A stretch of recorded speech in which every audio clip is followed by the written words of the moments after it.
क्या आपको ऐसा इफेक्ट बनाना नहीं आया? कोई बात नहीं, जल्दी से मुझे सब्सक्राइब कर लो। मैं आपको बताता हूँ कि कैपकट में इसे कैसे बनाते हैं। देखो, सबसे पहले क्या करना है, टेक्स्ट ऐड करना है और वर्टिकली में है मैनुअली सारा टेक्स्ट लिख लेंगे।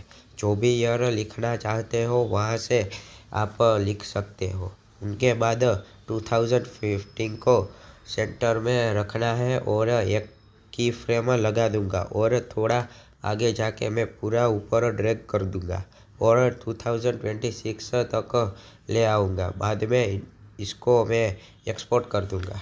एक्सपोर्ट करने के बाद न्यू प्रोजेक्ट में ओपन कर देना है। उनके बाद हमें मास में जाना है। उनके बाद कुछ इस तरीके से ऐड करके आपका ये इफ़ेक्ट रेडी है। तो गाइस, इस चैनल का मेरा ये दूसरा वीडियो था।